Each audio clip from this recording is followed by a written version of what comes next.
Hello, everyone. Thank you for joining us. My name is Daryl Urbanski, your host as always. And today we're joined by Matthew Le Merle, managing partner and CEO of Fifth Era and blockchain co-investors. Fifth Era is a specialized asset manager focused on exponential technologies with investment strategies centered on AI and blockchain. Backed by more than 400 investors globally, the firm's portfolio spans 50 plus venture funds across the Americas, Asia, and Europe, with exposure to more than 1,500 companies and projects, including over 80 unicorns. He brings deep global experience, rare insights, and a front row view of innovation and growth.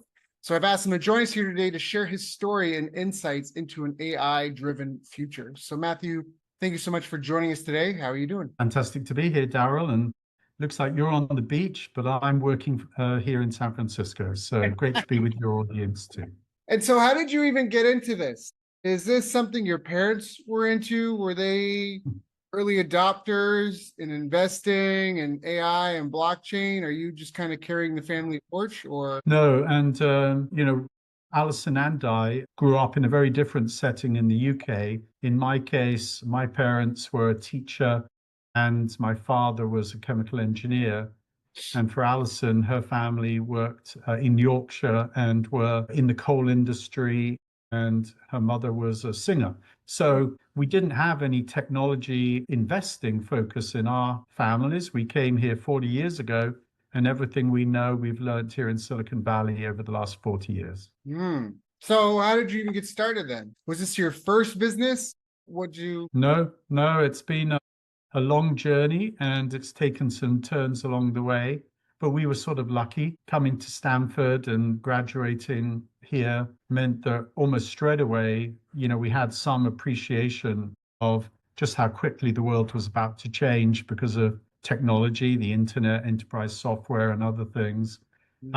Both of us had first careers as senior partners of big consulting firms. In Alison's case, that was McKinsey and Carney. In my case, McKinsey, Carney, and later Monitor and Booz. And so the clients back then would have been, the Intels and Ciscos and HPs and Microsofts. And later on, it became Google and eBay and PayPal and so on. And on the financial services side, it would have been big banks like Bank of America or Visa, or BlackRock, and so on. So that was first career. And then both of us tried a stint as corporate executives. Alison, CFO, Barclays Global Investors, which is now part of BlackRock, world's largest investment firm. And I had a stint selling clothing at Gap, which is why I'm really loving the shirt you're wearing and the background and everything. But in both cases, we decided to become investors. And for the last 25 years, it's almost all been investing. First, internet, fintech, and digital content. And that laid a foundation for us to see and understand what blockchain and then AI was about to do to the world. And so we pivoted to be only focused on AI and blockchain starting about 10 years ago, and a little bit more. But so that's sort of the path. It's a long journey, but if you live in Silicon Valley, you expect frequent changes. I mean, innovation never stops, and there's always something new coming around the horizon. And that's part of why we find it so exciting. Yeah. I don't know if this is off topic a bit, but I had a guest on the show. He came from a family that owned international luxury hotel chains, and he went and did his own thing and worked at a bunch of different, maybe you could say they're competitors. But he told me the story about being in Indonesia during the Civil War, and that there were tanks rolling down the street, and rioters had thrown Molotov cocktails into some of the buildings around them, and they were on fire. And you're saying we had to keep in the bedrooms and get the staff to tie all the bed sheets together into knots to throw them out the window. So if somebody set our building on fire, people could get out and escape. And I was like, wait, you're still running the hotel? And like your waiters were like, hello, sir, would you like today's soup of the day? Like there's tanks and riots outside and the buildings around you are on fire. And he was like, yeah, the show has to go on. And some people wanted to get out from the craziness and go have a nice bite to eat or whatever. And that between that and COVID was a real eye opener to me that, like you said, change is constant and things are just going to keep moving. Like some people get paralyzed or they read the news and they go, oh, doom scrolling. But the reality is, I used to watch a lot of near-death experience videos. And one of my favorites, the guy said, even when you talk to all the enlightened people of the planet, so to speak, they all come back and go, well, you need to chop wood and carry water. Like you still have to do the stuff that brings you, supports your life. So now, how did you decide to become an investor? What was the thought process behind that? Yeah. So it's, for us, we were in the right place at the right time in the 90s. But so we were working on and very involved with the rolling out of the internet. We had helped people like Bank America and later on Gap launch their websites. And as I said already, Microsoft and later Google and others were clients. So we were sort of in the right place at the right time, but we didn't have capital back then and we were not investors. So we benefited a lot, but in a different way as consultants and as service providers, and we were not investors. And we watched as a whole breed of internet investors, of course, became fabulously successful, backing the Googles and the eBays and the PayPals and so on that we were working with. So this time around, when we saw the Satoshi Nakamoto white paper, and once we were able to get our heads around what it was and what it meant, which we can talk about in a minute, we wanted to be participants in it more than just experts and providers. So we ended up, leaning all the way in and figuring out how to become active investors in a way that met and supported who we were and the capabilities we had. So we'll talk more about that, I'm sure, Daryl, but there's a lot of different types of investors and there's a lot of different investment strategies. It took us a while to figure out which one was going to be best for us in the context of the internet. And we ended up doing that very successfully. Yes, sorry, I've just got some background noise going on here. Not a big deal. Are you able to edit anything out, Daryl, or are we now in full go mode? If we need to edit, we can.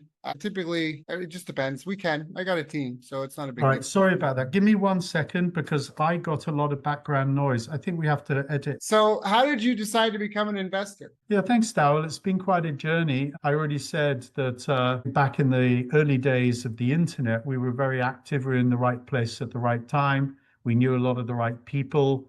And we watched as they did amazing things, but we were not investors at that time. And so in a way, we sort of missed a lot of the opportunity to lean in as principals and as investors. And so that's fine. That happens. But once we started seeing what blockchain and advanced computing were about to unlock, which was, back in like 2010, 11, it was really on the radar screen that something dramatic was about to change. And we said this time round, we want to be not only in the right place at the right time, but we want to be able to participate as investors. And we had just spent 10 years or so in a more modest way as early stage. You would call us angel investors. And in Alison's case, private equity investing into fintech and payments. But after reading Satoshi Nakamoto's white paper, we said we got to get more active, and we really lent in. And our chosen investment strategy is very attuned and fitted around who we are and what we can do. And we can talk more about that if you're interested in a moment. Sure. I'm curious, as you talk about this, obviously you've been in the game for a long time at the grassroots level from the early days of the internet. What is something that people don't necessarily get? Like, what are people not getting or missing out on that is an implication of what's happening and where things are going? Yeah, Daryl, it's a great question. And, people come in all shapes and sizes, right? So there's layers and layers of that question. I think most of the world is not really leaning in the way that we think you probably ought to. I start off with the internet. There's no one listening to this today, listening to this podcast, whose life wasn't dramatically changed when we unlocked digital communications and content in the internet stack. And they know that. They've lived through it. Here we are doing real-time streaming. You're on the beach. I'm in an office. And it works. And they can listen to it live or they can listen later on a recording. They also know that the world's most valuable companies are the companies that lent in and caught that wave, right? They have names like Amazon, Apple, Microsoft, Google, Facebook, and so on. And most of the alpha the value creation in the public markets of the last 20 or 30 years has been driven by those same shares. When it comes to this next wave of innovation, most people are being very fearful. So they're spending all of their time worrying about how advanced computing and the digitalization of finance and value, how that's going to upset them and the positives they may lose and so on. It's a very fearful mindset. And as a result, they're not leaning in, Daryl. They're sitting on the sidelines. And we think this is the bigger value creation event. It's sort of like, of the two shoes that are dropping, the first was digitalization of communications and content. The second is the digitalization of value and intelligence. This is the bigger one. This is the bigger opportunity. And so we're 100% in.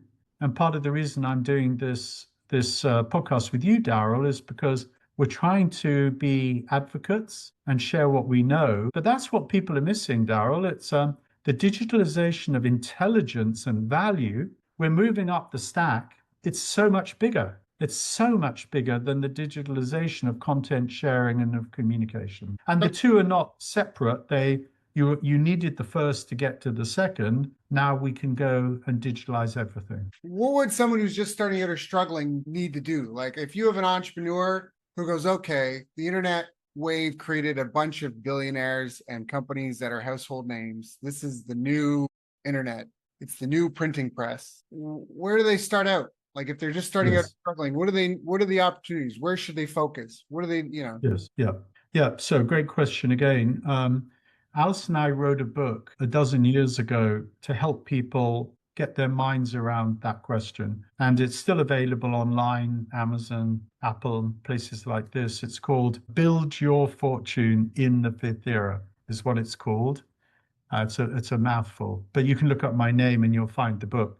That book just gives you many ways to play. And Daryl, it's a combination of, to answer your question, there's three things you need. The first is you need to have an investment thesis, which means that you've got to have a point of view on something that's going to change, that is going to unlock value, that you believe is inevitable, and that you want to be an investor behind. And there's multiple investment themes. There isn't one, there's many, but you need an investment thesis. The second thing you need is a way in which you want to play. And there are multiple ways, Daryl. You can be an entrepreneur. You can be a founder of a startup. You can go to work at a startup. You can be an angel investor, a venture capitalist. You can be an LP in venture capital funds. So there's a lot of ways also to be an investor.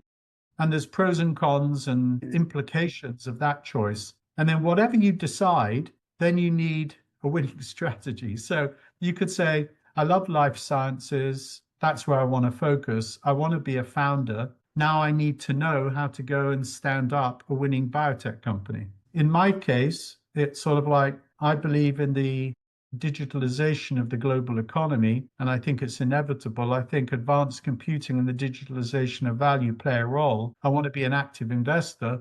And then our investment strategy is to be a fund of fund in the early stage and a direct investor in the mid and late stage. And so that's what we've chosen to do for 10 years now. So that's how we answer those questions. But those same questions, every audience member needs to think through.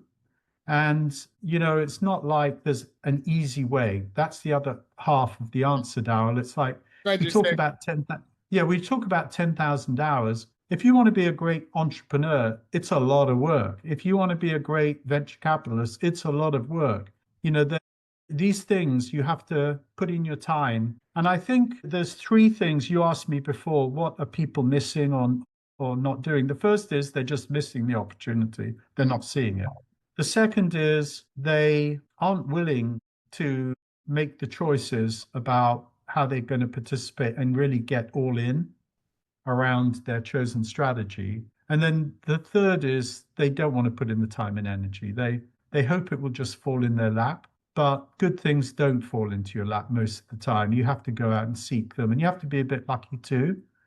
But it's a lot of work, and there is no sort of drive-by,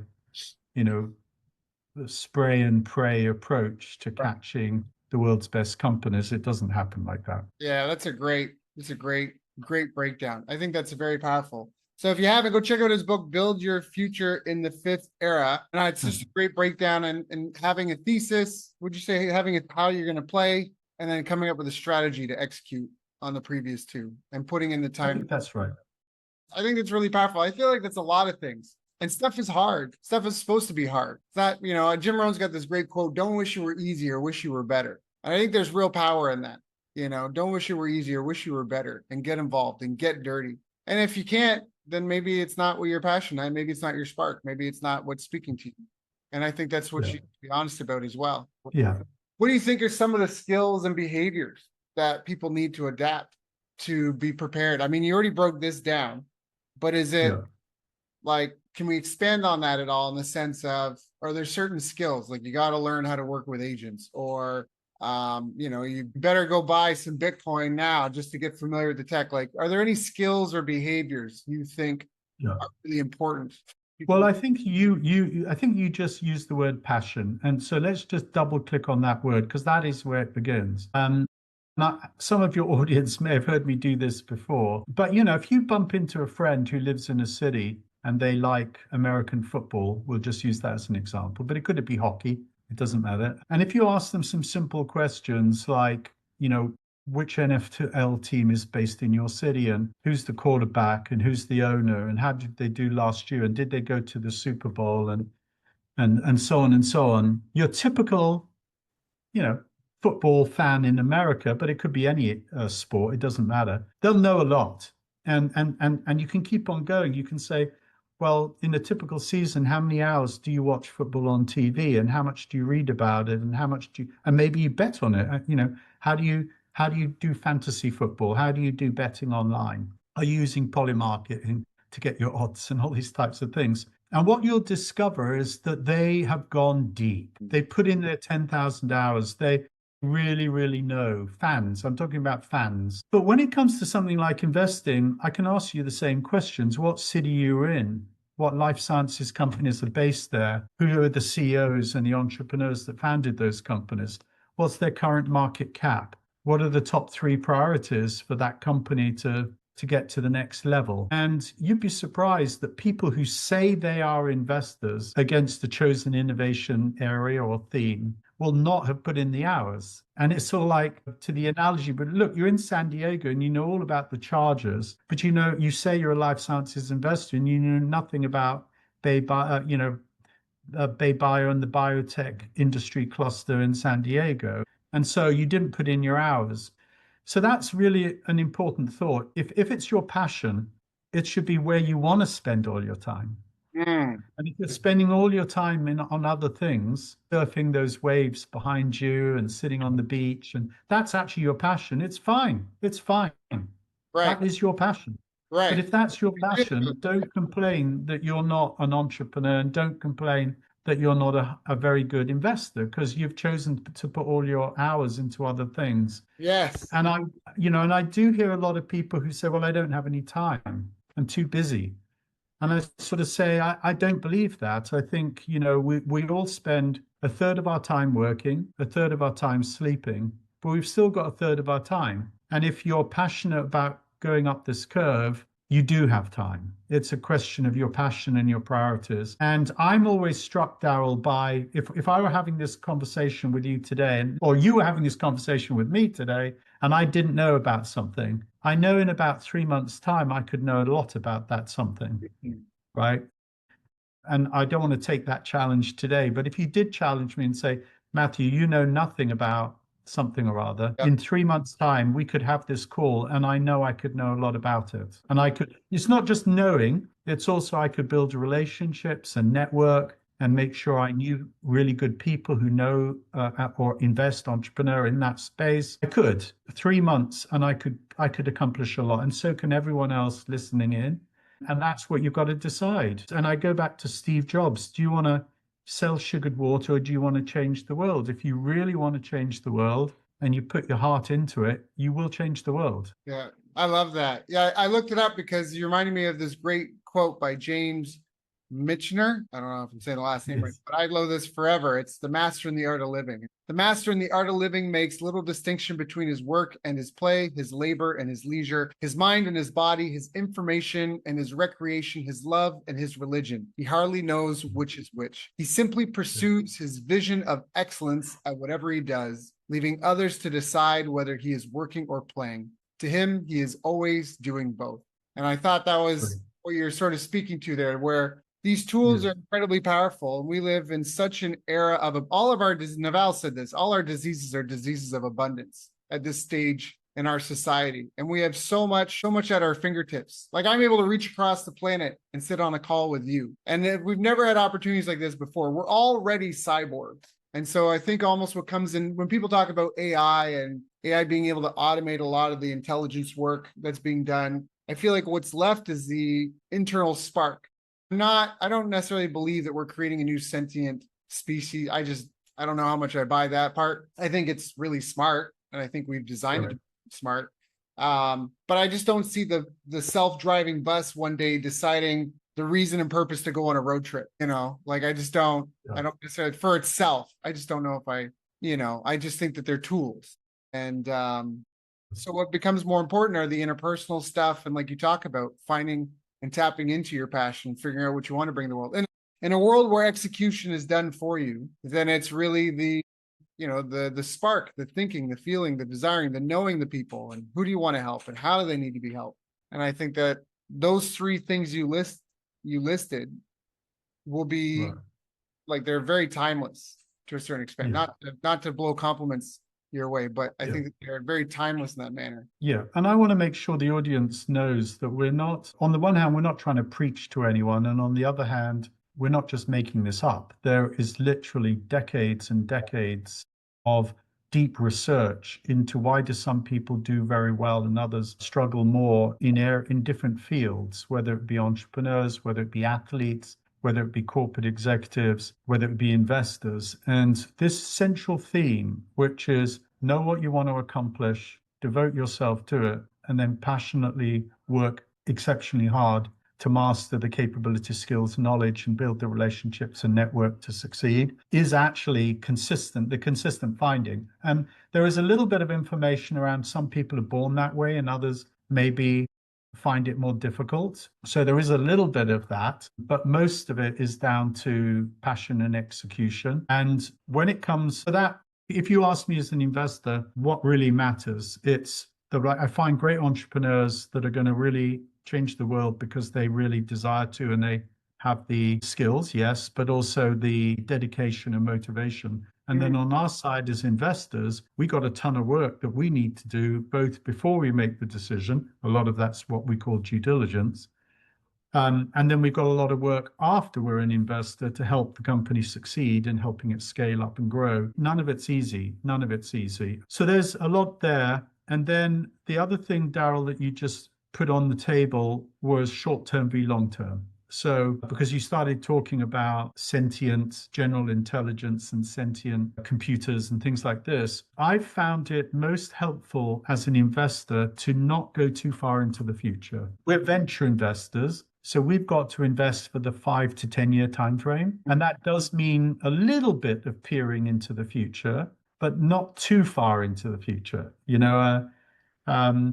When we first saw the internet, and in my case, it was probably in the 80s, a lot changed in the 90s. And if you just had focused on that, you would have done very, very well. To be imagining what might have happened in the teens, and the 20s of this century might actually have made you miss a lot of things.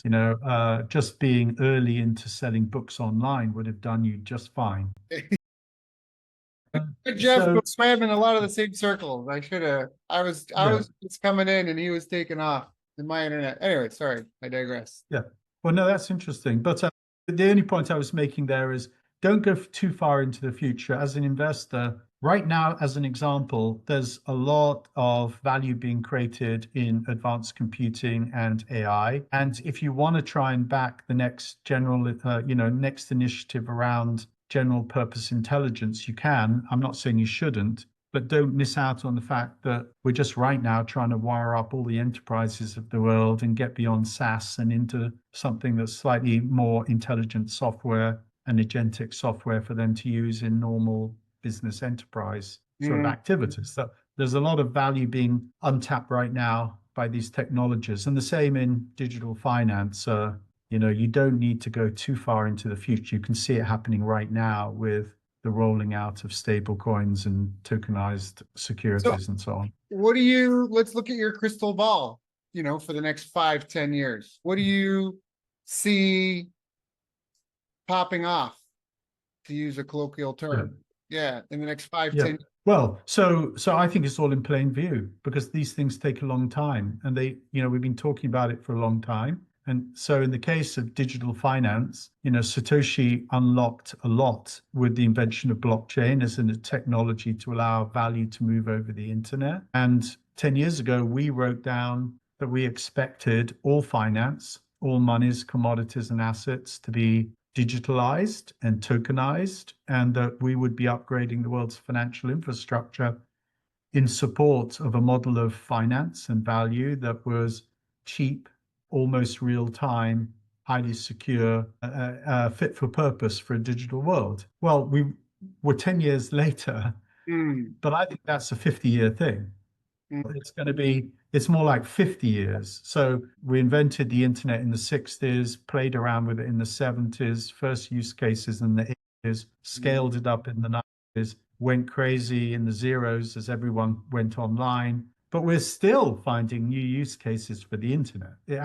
And we still haven't resolved fundamental questions like, the right to be forgotten, or privacy, or how does tax get paid by global digital companies in what jurisdictions. These issues are 50-year-old issues, and the trajectory of the internet is still upwards and to the right. And in some people believe it's still accelerating. So if you ask me what's my crystal ball, I would say I'm going to sound very boring, in the sense I'm going to say, well, we're going to digitalize value, and we're going to allow all of finance, investing, and everything to occur natively over the internet. We're going to continue to upgrade computing and make it lower cost, more accessible, and more powerful. We are going to digitalize intelligence itself in various definitions of intelligence. And that will show up first with tools, computer-based tools that help you do whatever you want to do quicker, cheaper, easier, and actually much more powerful than any of us can imagine. And everything I just said means every industry and every business is going to be transformed, and there'll be winners and losers. And if you back the winners, you'll be an investor in the next wave of FANGs. And conversely, if you put all your money into today's enterprise companies, most of them will fail, and most of them will not be beneficiaries of this unlocked value. So my crystal ball doesn't change very much, Daryl. I wrote that 10 years ago. I'm writing it today, and I think I'll be saying the same thing in 10 years' time. It takes a long time for this to really roll out. Good cop out. Fair enough. The next 10 years are going to be like the last 10 years. Yeah. But if you've got no exposure, and Daryl, most people in the world, most investors in the world have no exposure to any of the things we're talking about. They've got 90% or more of their assets in public equities, fixed income, and real estate, and a few other asset classes. And their exposure to innovation and venture is de minimis. And they think because they're an investor in IBM and AT&T, they've checked the box on the tech sector. Yeah. And they may have a little bit actually, they do have some NVIDIA and they do have some Amazon, because the weight of the FANGs is so high. Yeah. But to invest in Amazon at this valuation, and not to invest in the next agentic version of Amazon at a startup valuation, for me, I just raised the question, why are you so sure that the companies that are worth $1 trillion today will be worth $5 trillion tomorrow? If I can back a company today that's worth 50 million, and we have conviction it can be worth $1 billion, you can just do the maths and see which is the better, probably, not necessarily, but probably the best risk-adjusted return, given that, if you went back 100 years ago, I think there's only one New York Stock Exchange public company unchanged still in existence today, which is, I think, General Motors. You can look that up. you know, I think most of the other public companies of 100 years ago no longer exist. Right. Yeah. And there's a lesson in there. There's a Yeah, lesson. the lesson is disruptive companies capture the value and established legacy companies typically lose value when big innovations occur. And I think part of that, this is just my thesis on it, we could say, is that the established companies get too bloated, too big, too slow, and too disconnected from what's actually happening. Typically, you have a startup where there's a passionate founder who's got a tight relationship with a market, with a type of people, with a specific problem, and they're very passionate and involved, and then they make the solution for it. And that is the spark, and people love it, and they get amazing value. And now all the, you know, the team's built and the company scales to handle the growth to serve more people the same problem. But then as it grows and grows and grows and grows, you get more middle managers and more accountants and lawyers and people that are necessary for that phase of maturity. But ultimately, it puts more distance between that feedback loop between the market and the company until at some point you've got, it's like that game Telephone we played as kids. I whisper something in your ear. By the time it gets to back to me, it's completely different. And that's why these companies fail to pivot. I mean, Blockbuster Netflix is a famous example in my mind, where Blockbuster was doing $6 billion a year. They could have hired any talent. They could have developed any technology. They could have bought Netflix at one point, and they didn't, you know, and it's just because of that disconnect. So I think what you're saying is important. So what's the fifth? Can I just respond to that just very briefly, Darryl, because I agree with you, but I just want to make it very tactical and hands-on. Alice and I did write a book called Corporate Innovation, which was the thesis you just outlined. But having said that, I did this project once for a very big, very well-known, very famous tech company here in Silicon Valley. I won't name it. But the issue was, why are all of our best engineers leaving? And how do we stop them leaving? And we went into the company and we did a few things. We did social network analysis to try and figure out which were the best engineers and who, you know, within any ecosystem of engineers, in this case, there were several thousand computer engineers. A small number of them actually are the alpha engineers that everyone goes to for answers to everything. They're the best engineers there. They're not necessarily the most important. They may not have the highest titles, but they're really, really knowledgeable and deep. And we actually interviewed them all once we could, or many of them once we identified them. And you could ask a simple question like, why are you leaving? And what is it about this new opportunity that you like? And conversely, why won't you stay? And it would always come back to very simple things like, it's really hard for me to code in this company because the legacy code is so fat and heavy and difficult to work with.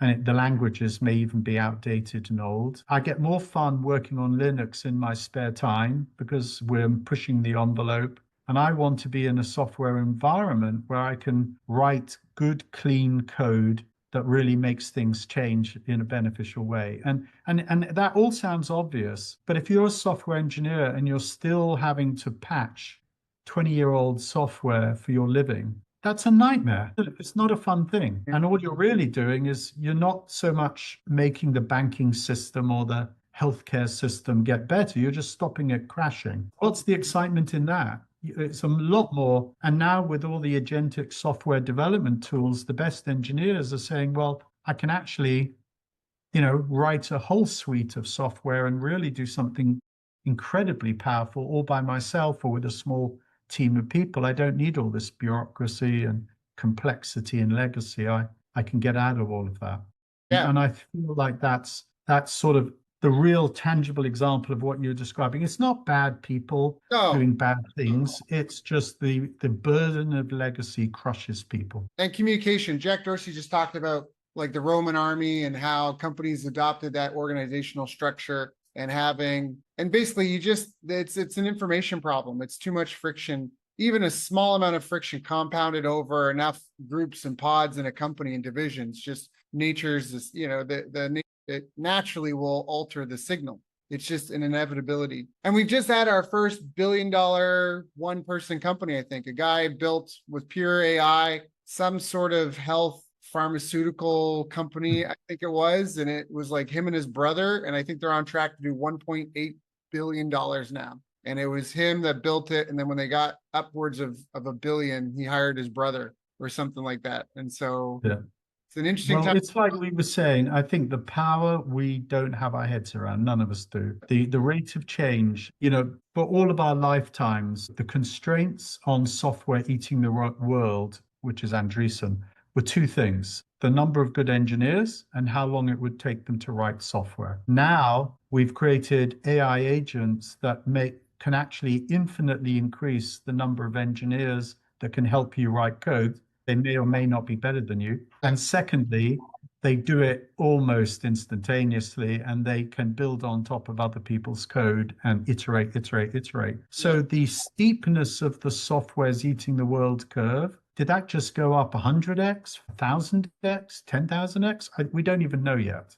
Yeah. I feel like we're in for a remarkable decade. Yeah, it's gonna be interesting. I remember I was at this conference right after like the week ChatGPT launched, maybe the week after. I remember I left and there was another conference right next door, and I walked the vendor alley because it was an AI conference, and it was just this new thing, and I'd already hired a couple engineers. We started building with ChatGPT when it first dropped. Now, I didn't know about that sort of stuff prior to that. I'm not like you where I'm like, I was laying pipe between the oceans.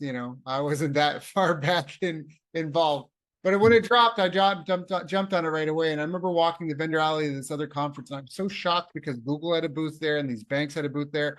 And they were all announcing the upcoming features incorporating AI into what they did. And I realized that it was almost like a reset. Like if some company had a moat because of their code stack and the tech stack and, the iterations and what they've learned and the interviews they've done with their user, like that's all gone. I realized walking that, like they might have the advantage that they have a team of 40 engineers, but that moat doesn't exist anymore in a lot of ways, because right now everything has to be redone. It has to be redone, and it has to be made to incorporate AI where it makes sense. Where it makes sense. So, but we went down this whole path, Daryl, taking it back to the audience. I think for me, what I'm trying to describe is we can see quite a bit of the future. I'd be very surprised if you put some time and energy in, I'm talking to the audience here, that you won't conclude what we're trying to say, which is the rate of change and the innovations that are coming are more profound than ever, and every industry will be impacted and a lot of value will be created. The second thing, which I think we're trying to say, or at least I am, is that the disruptive tech companies will capture most of that value and the incumbents will struggle. And then the third thing is your choice for how to participate is yours alone. You can carry on being an employee of a big company, it's fine, and try and help them manage through this change. You can be an entrepreneur, you can be a founder, you can be an employee at an early stage company, you can be an investor. The way you play is for you alone to decide, and then you can put in the hours and try and be good at whatever your chosen strategy is. The one thing I would ask of your audience is make a decision. Be mindful and make a decision. And if your decision is I'm not doing this at all, that's fine too. But don't come back and complain later that you missed the greatest value creation event of your lifetime. Because if you choose not to participate, the only result is that you will miss it. Yeah, there's three types of people. There are those that make things happen, those who watch what happened, and those that go, what just happened? And that's what we have right now. There's people making it happen. There's people watching it from the sidelines. There's people that are just going to wake up and go, what just happened?